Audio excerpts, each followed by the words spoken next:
Hello guys, welcome back to VLK jewellery. ఎలా ఉన్నారు? నేనైతే చాలా బాగున్నాను.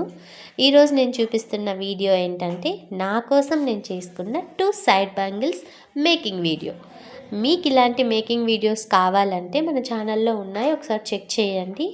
ఇంకా ఎలాంటి మేకింగ్ వీడియోస్ కావాలన్నది మీరు కామెంట్ చేయండి, నేను వాటిని అప్లోడ్ చేయడానికి ట్రై చేస్తాను.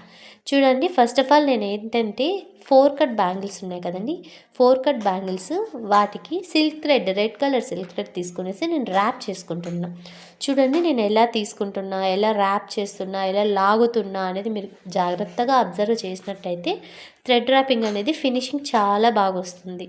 చూడండి, నేను ఎలా ర్యాప్ చేస్తున్నాను, గట్టిగా లాగుతూ ర్యాప్ చేస్తున్నా. ఎందుకంటే మనం ఇలా గట్టిగా లాగడం వల్ల ప్లెయిన్గా నార్మల్గా కనిపిస్తుందండి. లేదు, మనం నార్మల్గా చుట్టడం వల్ల ఏమవుతుందంటే బబుల్స్ వచ్చినట్టు అయిపోతాయి. చూడండి, ఫైనల్గా నేను థ్రెడ్ అయితే ర్యాప్ చేసేసాను. అసలు ర్యాప్ చేసినట్టే కనిపించట్లేదు కదా. తర్వాత ఇందులో నేను తీసుకుంటున్నవి ఏంటంటే తిలకం షేప్, రెడ్ కలర్ తిలకం shape with square sky blue colour kundans నేను యూజ్ చేశానండి. నాకైతే అవి ఆ 2 కలర్స్ అయితే నాకు శారీ ఒకటి ఉంది, సో నేను వాటి రెఫరెన్స్ మీద నేను ఆ 2 కలర్స్ అనేది నేను యూజ్ చేస్తున్నా. చూడండి, నేను వీటిని ఏం చేసుకుంటున్నానంటే తిలకం షేప్ కుందన్స్ని తీసుకొని ఫ్లవర్ లాగా 4 పెటల్ ఫ్లవర్ లాగా నేను వాటిని 4 పెటల్స్ ఫ్లవర్ లాగా నేను మేక్ చేసుకొని తర్వాత ఏం చేస్తున్నానంటే స్కై బ్లూ కలర్ స్క్వయర్ ఉంది కదండి, ఆ స్కై బ్లూ కలర్ స్క్వయర్ని ఆ ఫ్లవర్ తర్వాత ఒక ఫ్లవర్ ఒక స్క్వయర్ అలాగా 1 బై 1 నేను మొత్తం అలాగా ఒకదాని తర్వాత ఒకటి మనం ఇలా స్టిక్ చేసుకుంటామండి. మొత్తం నేను వీడియోలో అయితే థ్రెడ్ ర్యాపింగ్ 4 బ్యాంగిల్స్ చూపించానండి. యాక్చువల్గా నేనైతే 2 బ్యాంగిల్స్ చేసుకున్నా.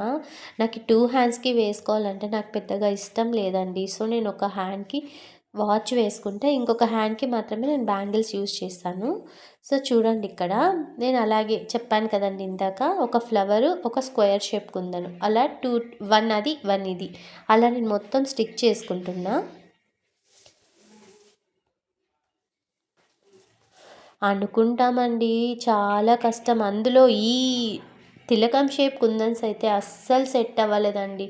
ఫినిషింగ్ అంతా అయిపోయాక అమ్మయ్య ఎంత బాగా వచ్చింది అనుకుంటాము, కానీ అది చేసేటప్పుడైతే చుక్కలు కనిపిస్తుందండి. ఎందుకంటే అవి స్టాండర్డ్గా ఉండవండి, జరిగిపోతూనే ఉంటాయి, వాటిని సెట్ చేస్తూనే ఉండాలి.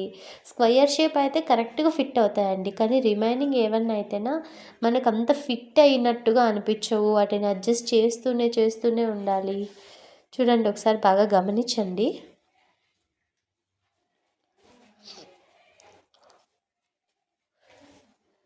చాలామంది ఇలా బ్యాంగిల్స్ మేక్ చేయడానికి ఆల్మోస్ట్ ఫెవికాల్ యూజ్ చేస్తారండి. నేనైతే ఫెవికాల్ అయితే అస్సలు ప్రిఫర్ చేయను. నేను ఆల్మోస్ట్ B7000 గమ్ అనేది నేను యూజ్ చేస్తాను.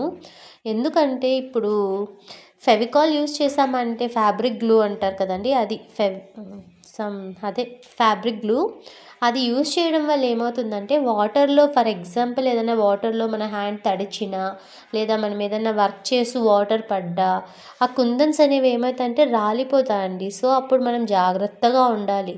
సో ఆ టైంలో ఏంటంటే మనం ఈ B7000 గమ్ అనేది యూజ్ చేసినట్టయితే కొంచెం లైఫ్ అనేది మనకి పర్లేదండి. వాటర్ పడ్డా కూడా అంత వెంటనే రాలిపోవటం, ఊడిపోవటం అలా లేకుండా పర్లేదు, బాగానే వస్తాయండి. నేనైతే యూజ్ చేశాను కాబట్టి నా ఎక్స్పీరియన్స్ని నేను మీతో షేర్ చేసుకుంటున్నా. మీరు బ్యాంగిల్స్ మీకోసం చేస్తున్నా లేదా ఎవరికైనా కస్టమర్ కోసం మీరు చేసిస్తున్నా నేనైతే B7000 గమ్నే ప్రిఫర్ చేస్తానండి. అదైతేనే కొంచెం స్టాండర్డ్గా బాగుంటుంది. చూసారా, టోటల్ ఇదంతా మొత్తం థ్రెడ్ మొత్తం ఇంతేనండి. ఒక ఫ్లవర్ ఒక స్క్వేర్ లాగా వేసేసుకున్నాను. ఇంకొకటి ఏంటంటే ఇక్కడ మనము B7000 గమ్ని ఇలా వేస్తూ మొత్తం కొంతమంది ఏం చేస్తారంటే బ్యాంగిల్ మొత్తం వేసేస్తారు, తర్వాత కుందన్స్ అనేది స్టిక్ చేస్తారు. అప్పుడు ఏమవుతుందంటే థ్రెడ్ మీద గమ్ అనేది తొందరగా అబ్జర్వ్ చేసేసుకుంటుంది. అలా అబ్జర్వ్ చేసేసుకున్న తర్వాత స్టోన్స్ అనేటివి మనం స్టిక్ చేసినప్పుడు జస్ట్ ఆ సెకండ్ వరకు స్టాండర్డ్గా ఉంటాయి. రిమైనింగ్ కొంచెం డ్రై అయ్యాక మనం బ్యాంగిల్స్ ఇన్ కేస్ కస్టమర్కే ఇచ్చామనుకోండి, అప్పుడు ఊడిపోయే ఛాన్సెస్ చాలా ఉంటాయి. ప్రజెంట్ అంటుకుంటాయి, తర్వాత ఊడిపోయే ఛాన్స్ ఉంటుంది. సో అలా కాకుండా మీరు ఎంతవరకు ఇప్పుడు ఒక 2 ఫ్లవర్స్ వరకు గమ్ స్టిక్ చేసుకుంటా వేసుకొని తర్వాత మళ్ళీ గ్యాప్ ఇచ్చి స్టిక్ చేసేసిన తర్వాత మళ్ళీ గమ్ అప్లై చేయడం బెటర్ అండి. ఇది కూడా నేను మీకు ఇస్తున్న ఒక సజెషనేనండి. లేదు మొత్తం స్టిక్ చేశారంటే అప్పుడు కుందన్స్ ఊడిపోయి మీకు డబల్ వర్క్ చేసే పని ఉంటుంది.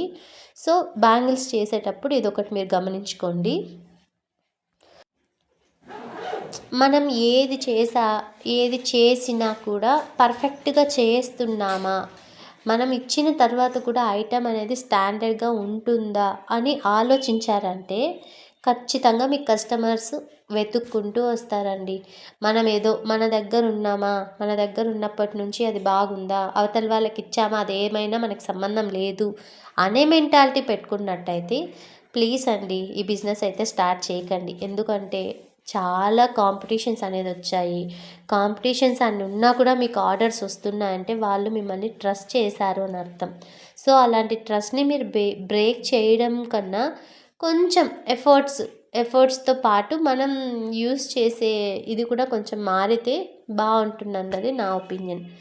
ఇప్పుడైతే నేను ఏం చేశానంటే బ్యాంగిల్ మొత్తం ఫినిషింగ్ అయిపోయింది. సో ఇప్పుడు నాకు ఇంకా అది ప్లెయిన్గా అనిపించినట్టుంది ఫ్లవరు. సో నేను ఇక్కడ ఏం చేస్తున్నానంటే ఈ 8000 గమ్ వస్తుంది కదండి, అది వైట్ కలర్ జర్కన్ స్టోన్స్ వస్తాయి. ఆ జర్కన్ స్టోన్స్ని నేను స్టిక్ చేస్తున్నా, మంచిగా ఎలివేట్ అవుతాయి అని చెప్పి. మీరు అది గమనించవచ్చు. నేను మొత్తం స్టిక్ చేస్తున్నా. నాకు ఎందుకోనండి ఈ జర్కన్ స్టోన్స్ యూస్ చేస్తున్నప్పటి నుంచి ఎంప్టీ స్పేస్ ఏదన్నా ఉందంటే అక్కడ జర్కన్స్ పెట్టేస్తా. నాకు ఎందుకో ఫినిషింగ్ చాలా బాగా నచ్చుతుంది జర్కన్స్ యూజ్ చేసినప్పుడు. మీరు కూడా అబ్జర్వ్ చేయండి ఒకసారి. ఇందాక మీరు చెప్పారు కదా ఒకేసారి గమ్ పెట్టద్దు అనేసి, ఇప్పుడు మీరు పెట్టేశారు కదా అనే డౌట్ మీకు రావచ్చు. నేను ఇందాక చెప్పాను, క్లియర్గా చెప్పాను మీకు. ఏంటంటే థ్రెడ్ అనేది తొందరగా గమ్ని అబ్జర్వ్ చేసేసుకుంటుంది. సో అది వెంటనే డ్రై అయిపోతుందండి మనం స్టిక్ చేసేటప్పుడు. నేను ఇక్కడ యూస్ చేసింది కుందన్స్ మీద గమ్ యూస్ చేశాను కాబట్టి అది వితిన్ సెకండ్స్లోనే మనము ఈ జర్కన్స్ అనేది మనం స్టిక్ చేసేయచ్చు. నేను ఇక్కడ యూస్ చేస్తున్నది గోల్డ్ కలర్ జర్కన్స్ అండి. అవి సమ్ 8 or 10 ఎస్ అండి. ఆ నెంబర్ అయితే సరిగ్గా గుర్తుకు లేదు. స్మాల్ సైజ్ అండి నేను వీటికి యూజ్ చేసింది. ఫైనల్ అవుట్పుట్ అయితే మీరు గమనించవచ్చు. అంటే మొత్తం స్టిక్ అయ్యాక నాకైతే చాలా బాగా నచ్చాయండి. యాక్చువల్గా ఈ డిజైన్ అయితే నేను కస్టమర్కి ఇద్దామని నేను అనుకున్నాను. నా దగ్గర ఈ తిలకం షేప్ కుందన్స్ అనేది చాలా తక్కువ ఉండటంతో నేను 4 బ్యాంగిల్స్కి నేను ఎంగేజ్ చేయలేను. నా సరౌండింగ్స్లో ఈ తిలకం షేప్ కుందన్స్ నాకు అవైలబుల్గా లేవండి. సో నేను ఏం చేశానంటే వాళ్ళకి వేరే డిజైన్ నేను చేశాను. అవి కూడా మీకు పిక్చర్ ఇందులో వస్తాయి చూడండి. వేరే డిజైన్ బ్యాంగిల్స్ కూడా నేను ఇందులో జస్ట్ అప్లోడ్ చేశాను. బ్యాంగిల్ సెట్ ఎలా పేర్ చేసుకోవచ్చు అన్నట్టు మీరు గమనించవచ్చు. చూడండి టోటల్ అయితే ఇలా వచ్చింది ఫైనల్ అవుట్పుట్ అనేది. మీకు నచ్చిందా? ఇందులో పర్ఫెక్ట్గా స్కై బ్లూ కలర్ బ్యాంగిల్స్ ఉన్నట్టయితే ఇంకా మంచిగా ఎలివేట్ అయ్యేదండి. చాలా బాగా వచ్చాయి నాకైతే. మనం దీనికి సరిపడ్డట్టు అవుట్పుట్ వేసుకున్నామంటే అవుట్ఫిట్కి తగ్గట్టుగా ఈ బ్యాంగిల్స్ ఉంటాయి కాబట్టి చాలా బాగుంటాయి. చూడండి బాగున్నాయి కదా. ఆల్రెడీ ఇందులో ఫ్లవర్ అయితే నేను చెప్పానండి కొంచెం క్లియర్గా రావట్లేదు, అంత స్పేస్ లేదండి. సో అలాగే అడ్జస్ట్ చేశాను. అక్కడక్కడ ఒక్కొక్క ఫ్లవర్ కొంచెం డిస్టర్బ్ అయింది. మీకు ఈ బ్యాంగిల్స్ నచ్చాయా? మీలో ఎవరికైనా ఈ బ్యాంగిల్స్ నచ్చినట్టయితే కావాలనిపిస్తే ఈ వీడియో చూసి మీరు మేక్ చేసుకోవచ్చు. మేక్ చేసుకునేంత ఓపిక మాకు లేదండి, మాకే మెటీరియల్ కూడా తెలియదండి అనిపిస్తే పైన స్క్రోల్ అవుతున్న వాట్సాప్ నెంబర్కి మెసేజ్ చేయండి. వాట్సాప్లో క్యాటలాగ్ ఉంటుంది, చెక్ చేయండి. ఇలాంటి బ్యాంగిల్స్ థ్రెడ్ ర్యాపింగ్ ఎవరికైనా మీకు కావాలి, ఎవరికైనా తెలిసిన వాళ్ళకి ఇలాంటివి ఇష్టం అంటే షేర్ చేయండి. Thanks for watching. Love you guys.